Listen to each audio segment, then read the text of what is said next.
Well, the movie is out now, and now I have to make my state-mandated video. The premise of the movie is almost the exact same as the game. In fact, it's more or less a direct adaptation of the game with a few major differences, such as Sub-Guy being an actual character. The premise is still the same. All of the stars and their orbiting planets in the universe are gone. The only things left are moons, asteroids, comets, and other weird random detritus. Basically only small stuff. Humanity has been reduced to a few hundred people living on a few space stations and ships. So humanity has been reduced to less than 1,000 people, and the only things left are resourceless rocks and moons. Seems pretty grim, and without any stars left, it's going to be quite dark. One might even call it grim dark. So what's left? A lot of things are left. The whole no resources shtick does not hold up to any amount of muster. Resources are everywhere. Almost every element on the periodic table occurs naturally in space.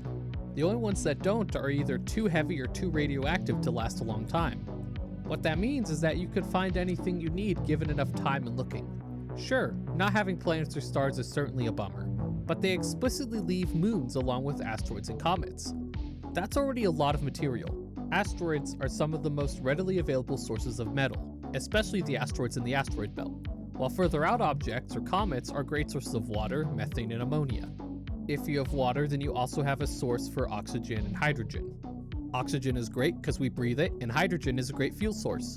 Moons are also full of materials. They have all the same stuff as asteroids and comets, and then some, because they're way bigger. Earth's moon has a very similar makeup to the Earth itself, with water at its poles. Anything you can find on Earth, you can probably find on the moon. In fact, building dome cities on the moon around the poles is already a way better alternative to just living in a space station. Speaking of objects that are almost certainly still around, nebulas. You know, those vast things of gas that have all the building blocks for everything in the universe. They're the breeding grounds of stars and planets, and they have most resources you would want. And readily available at that. And they are almost certainly still around. They are in no way a star or a planet, and typically nebulas are not in solar systems anyways. Stars form inside of them, but after the star forms, it blows all the stuff away. So, nebulas should be really in the clear. Besides common elements like hydrogen and helium, nebulas are also full of metals and anything rocky really. They're what form solar systems, so anything that's in a solar system probably comes from a nebula. They would be a surefire way to gather resources, but they also have another advantage. The universe as itself is probably not nearly as doomed as you would think. The loss of every current star and planet certainly is a huge blow, but in the long term, new stars and solar systems will form from nebulas. Eventually those will probably coalesce into new small galaxies. Nothing will be as big as before because a ton of stuff is lost and stars exploding is a way things get recycled, but there still is more than enough around for the universe to more or less recoalesce in a few billion years. The majority of matter is not in stars and planets, it's just around. Most of it won't be used to form new stuff, but still, the universe is mostly fine. It might push forward the date of the heat death of the universe by a lot, and dark energy will probably be faster because there's less matter with gravity, but on the local scale, things will probably get back to normal eventually. And even long term, a lot of stuff won't change that quickly. Gravity also updates at the speed of light like everything else in the universe, which means that most objects that are very far away from each other will still be gravitationally pulling each other, even though they don't exist anymore. Phantom gravity will continue to pull even if the objects are gone, at least until the speed of light updates it. That's great and all, but unfortunately people can't live for billions of years. Or can they? Put a pin in that, we'll circle back later. Inside of nebulas are these things called protostars. They are basically baby stars, not yet big enough to fuse hydrogen, but still very hot and active due to the massive amount of friction from their collapse. They are technically not stars and thus might still be around. Protostars are very active and would under normal circumstances not be a great place to set up shop, but in a universe of nothing else, they might just cut it. Especially since they give off just enough energy to allow solar panels to work again, allowing for electricity while still saving fuel. Speaking of things that aren't technically stars, we have stellar remnants. A stellar remnant is the corpse of a star. They don't fuse anything anymore and thus don't produce their own energy, but they're very hot because stars are very hot and take a long time to cool down, even when dead. They aren't stars anymore, even though some people call them that, and in the case of the most extreme one, it isn't even close to a star.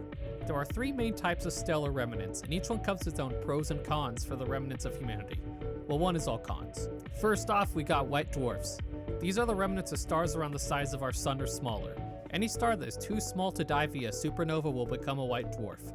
These bad boys are about the size of a planet, but contain the mass of the entire core of a star. They don't fuse anything anymore, but they still radiate a ton of heat and light because these stars take a very long time to cool down. White dwarfs overall come with very few drawbacks. They produce heat and light, and they do cool down on geological timescales, but for humanity it might as well last forever. In fact, recent findings show that some white dwarfs might even be able to pause their cooling for billions of years, allowing for a stable habitable zone. They also are not all that active, meaning you won't have to deal with solar flares or other nasty things. The main downside to them is that a planet would have to orbit really close to being its habitable zone, but for a space station that is not an issue. They even come with somewhat easily available resources in the form of planetary nebulas.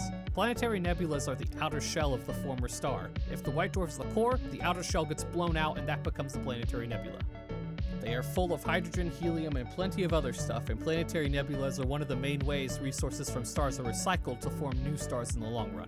Next up are neutron stars. These are the ones that mostly have cons. They're small, very spinny, and they will just kill you in so many different ways.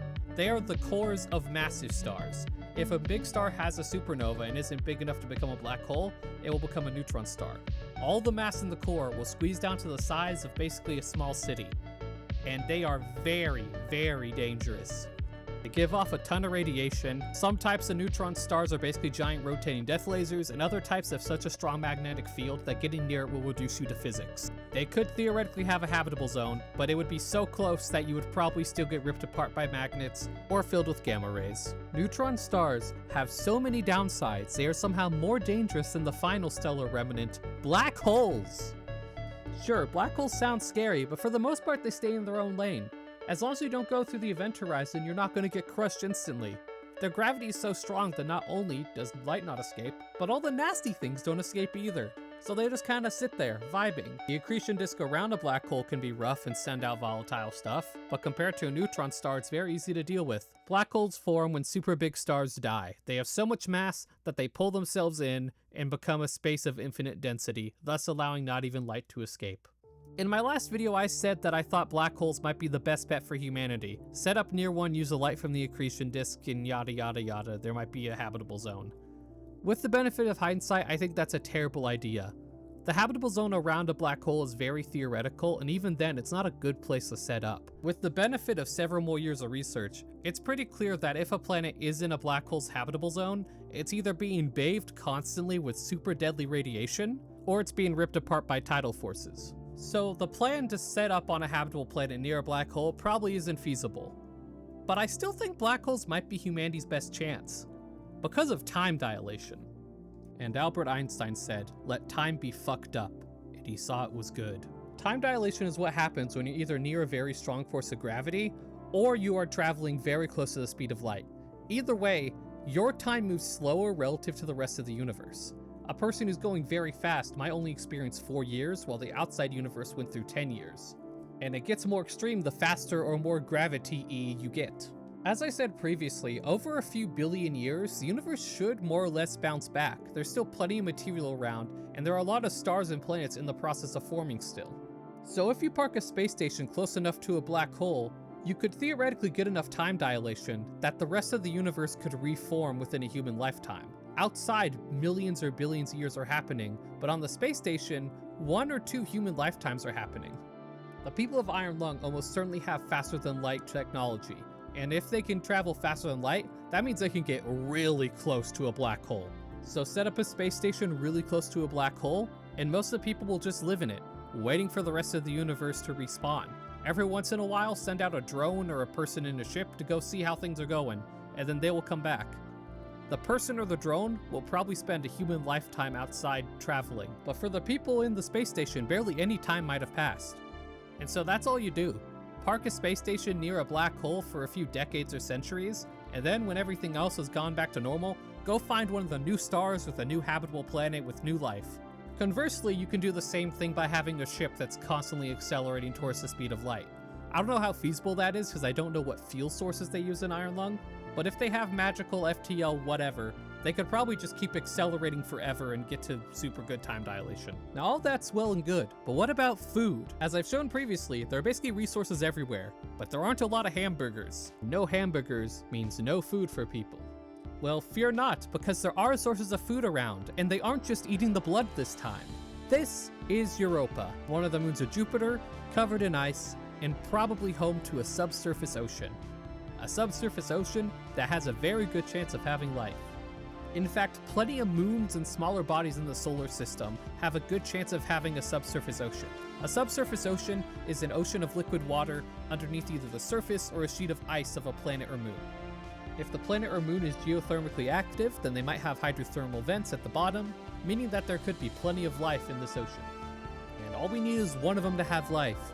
If you can just find one moon or asteroid or dwarf planet or whatever that has a subsurface ocean with life, you can start fishing.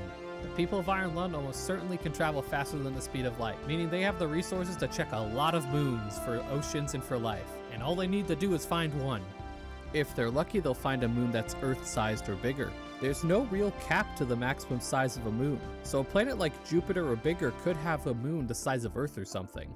If you find one of those, you'll have so much food. Besides eating fish off a moon, there was also the whole you can just eat the blood thing I mentioned in the last video.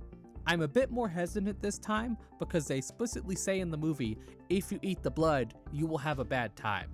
Or at least they just confirm it for the blood in the ocean that Markiplier's in. The other oceans are different maybe because they don't have an ominous white light that also leads you to a sky eye. And I don't think they're explicitly human blood, so maybe the other ones are fine to eat, but overall, I don't think eating the blood ocean's good this time around unless it's a last resort. Also, there's no ecosystem in this blood ocean, it's basically just one giant fish. They've released images of its 3D model, and I think it's clear that it's not native to the blood ocean. It's just made of all the dead people in it. There's also still the option of using the blood to gather natural resources, but I think mining random moons, asteroids, and nebulas will give a lot more resources with a lot less effort. There might be trace things that we can only get from refining the blood, but I really don't think that should be the main source of stuff. So, what's the overall plan for survival? Simple. Just wait it out. A tried and true method. The introduction of the weird spooky blood tendrils and an actual elder god mean that just eating the blood isn't really a viable option anymore. So instead, we're just gonna time dilate ourselves to a new solar system. On average, about 7 new stars are born in the Milky Way each year. Nebulas and protostars are almost certainly still around, so this process will not stop. All you gotta do is wait. First order of business will be to get supplies. Mining of moons and asteroids will provide us with a lot of raw materials and water. Unless the Quiet Rapture quite literally removes entire sections of the periodic table, there will be quite a lot of usable stuff around. And it should all be reachable. The people of Iron Lung almost certainly have some form of faster than light travel, and they have industry, otherwise they wouldn't be able to make so many submarines. Once we have enough raw materials and water, it's time for food. In a pinch, the blood from the oceans can be eaten, as I'm sure anyone who's watched the other video is well aware, but I think the life found in subsurface oceans will provide a better food source in the universe of the movie specifically. Any moon like Europa will have a chance of having a subsurface ocean, and with FTL we should be able to find at least one ocean with food. And then all we gotta do is start harvesting it. Time dilation will make actively harvesting a moon hard, so it's best to get it all sorted out ahead of time. So we're gonna find a moon with food, and then over-harvest it until we have a bunch of supplies. We need a surplus, which shouldn't be hard to do considering the fact that we only are feeding about 100-ish people. And it'll be even easier if we find an Earth-sized moon. Once everything is said and done, create a big station for everyone with a massive reserve of food and water. In the off chance you ever run low on either, you could send out people or drones to go harvest more, but given the time dilation, not only is sending people out almost certainly a suicide mission, but a lot of things might have moved or changed since the last time. A moon that used to be teeming with life might have been mass extinctioned to being barren, so it's better to get everything before that happens. The station will be stationary, so worrying about thrust and all that won't be an issue. Just find a black hole that you like and start building the station in a stable orbit. Make sure when you're building the space station that it's far enough away from the black hole that time dilation isn't yet in effect. Otherwise, it might take hundreds of years to build from the point of view of everyone who isn't building it. Once the station is done and everyone's moved in, just slowly move it closer to the black hole. Alternatively, start accelerating it constantly towards the speed of light. Either will work. Both will cause a ton of time dilation. And now it's just a waiting game. Given the existence of faster-than-light drives, the people of the Quiet Rapture should be able to get closer than usual to the black hole and still be relatively safe. Once the time dilation cranks up enough, all they have to do is wait until the universe outside is reborn. New stars will form from nebulas, and they will have new planets and eventually new life around them. Once sufficient time has passed, you can send out a probe or even a manned ship every once in a while to go and check the status of the universe and the new stars and nebulas. Any people you send out to go see the status of the universe will essentially be cut off from the station. The time dilation means that they will age a ton outside while everyone else is not aging at all. It's essentially a one-way trip you're doing for the good of everyone else. Neat premise for a short story though. Either way, once you find a new habitable planet with life on it, then you can just move there. Score 1 for humanity. Besides for the black hole plan, humanity also could alternatively survive on domed cities on a geothermally active moon. Any moon the size of Earth or bigger should have some form of geothermal activity, unless people could build cities powered by geothermal power on them. It's another, somehow less exciting way to survive this, but it does have the issue of not having an obvious food source. And if all else fails, we can just eat the yummy blood and use it for fuel and raw resources as well. There's also that whole other silly thing called, I think, the plot, where Markiplier saves some special data that might help humanity survive and undo the Quiet Rapture, but that's the easy way out. So yeah, that's how you can survive the ironlungmovie. You probably noticed this one is quite a bit different from the last one. That has a bit to do with the differences between the movie and the game. It also just has a lot to do with the fact that I've had like 2 years to think more about this and to come to more conclusions. For example, in the original video, I said that brown dwarves would be a good spot for future humanity to colonize to survive the Quiet Rapture. I don't really think that anymore, because brown dwarves, while they are neither planet or stars, they are smack dab in the middle. They are a transitional thing between them. They probably got Quiet Raptured. Overall, it's crazy it's been a bit more than 2 years since I made the first video and how far this channel has come since then. I wouldn't really have a channel if that video didn't pop off, and I really don't know why it popped off. I think it's really bad. I am my biggest critic, and I think everything I make is awful and horrible and everyone's gonna hate it. So the fact that people watch my videos actively is baffling to me half the time. So yeah, thanks to everyone who's been here for the journey, and to anyone who's new also. And here's to many more years of this. I'll see you around.